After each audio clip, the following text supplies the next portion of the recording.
Sup nerds, I'm Tom, and we're going to talk about a new game from Z-Man Games called Hadara, which has been described to me as Seven Wonders Light. But is it really? Stay tuned to find out more.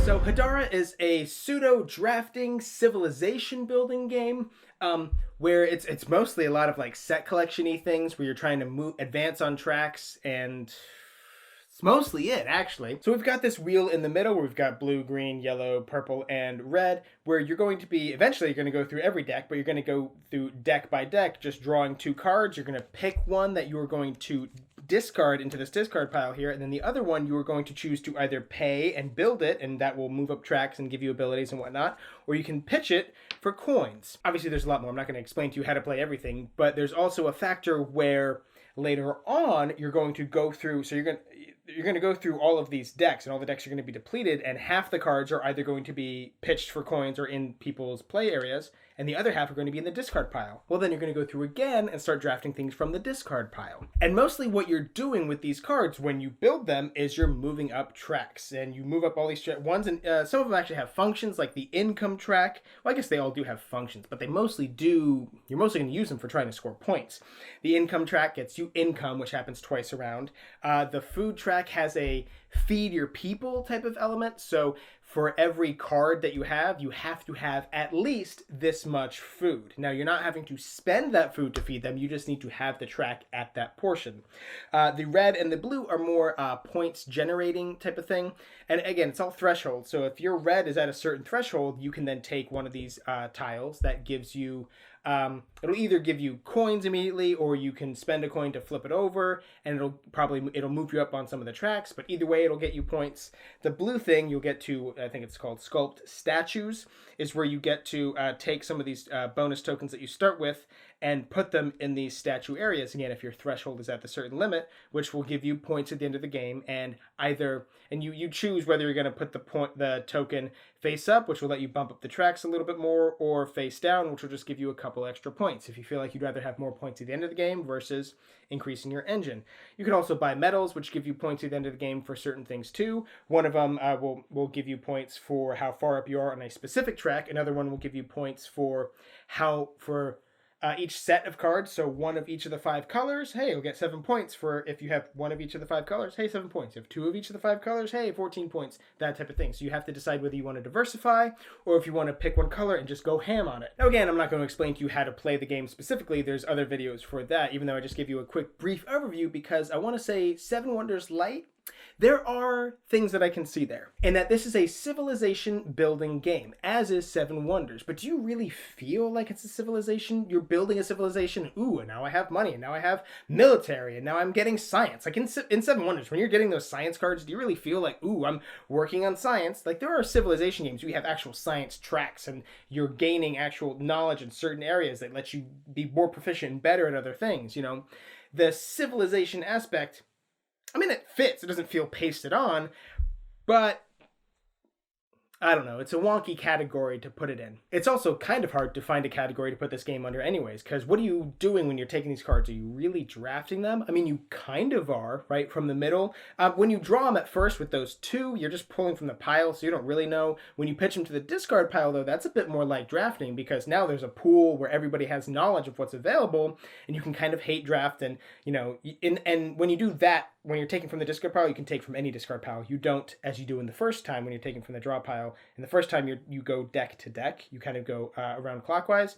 When you're taking from the discard pile, you don't have to do that. So yeah, it does feel a little bit more like drafting in that aspect. But you're mostly just moving up these tracks to get points in the best way possible. You know, there's also a thing where at the beginning of the round where you draw from the decks, right, and you go round to round. So there's this spinny wheel thing in the middle. And by the way, when I first heard that this game has a rotating board, I was like, oh, cool. And when I saw it, that it was just this tiny little thing, I was kind of like, okay.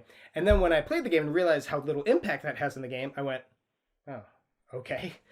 Well, because it's like the first player will decide where this starts, right? So, like, let's say if I am the lion, I can say, ooh, I want the green to be the first thing I draft from, or I want the yellow to be the first thing I draft from, or whatever. And that tells for everybody else, and then they move from there. But because you're going to get from every single deck, and because you're drawing them blind, the only thing that I can think of where that has an advantage is if you're saying, okay, I don't have a lot of money and I definitely want a red. So I'm going to put it on the purple. Whatever purple I get, I'm just going to pitch for money. They don't have enough money to buy whatever the red could potentially be because they aren't specific amounts of money, but they are a range and you can, gauge it that way.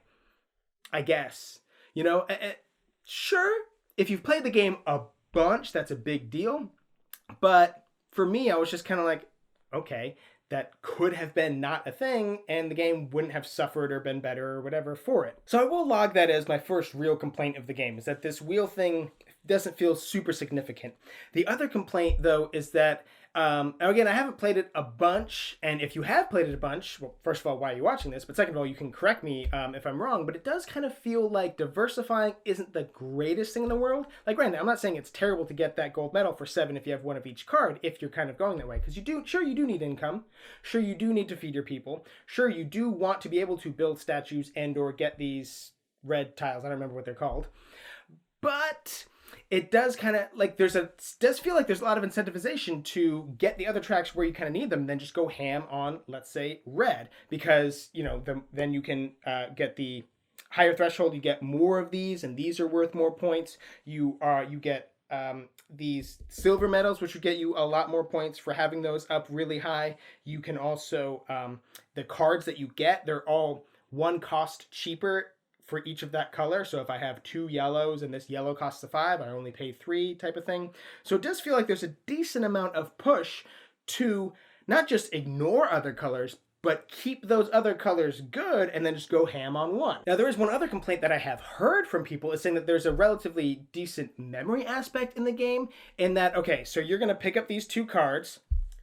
One of them you're going to either build or pitch for coins. Well, then the other one goes in the discard pile, and later on we are going to take from that discard pile. Well, if you've got your memory good, you can remember what cards you pitched where, what cards other people placed, if you want to get those cards, so that way when it comes time to draft from the discard piles, you can be picking back up cards that you couldn't afford at the time or whatever. And not really. If you've played the game a bunch and you know the game really well, you know all the cards, sure. But I don't feel like on your first play or a couple of your first couple of plays that if you aren't remembering where everything is and when, that you're going to screw yourself over to whatever degree. Just kind of, roll with the punches and bob and weave and, go with the flow, all that type of stuff. Just pick the card at the time that you feel is going to help you the most with whatever strategy you've got going, but you don't need to, be staring at the board like, I definitely remember that this card is right here and I need that card for my thing.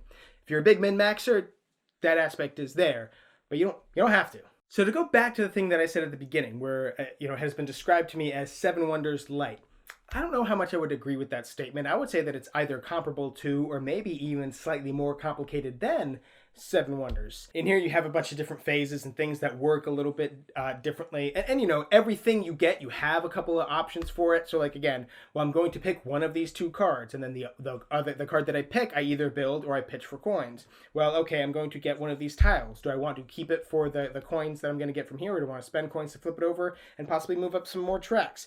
I'm going to build a statue. Do I want to have the color of the token face up so I can bump up the tracks a little bit more, or do I want to flip it over and score some extra points for endgame? So there's a lot of more smaller choices amongst it. So I'd say it's a little bit more complicated than 7 Wonders. But you know what? I really like 7 Wonders. I like 7 Wonders a lot. It's one of my favorite drafting games. I have every single expansion for it. So do I like Hadara? Yeah, I like Hadara a lot.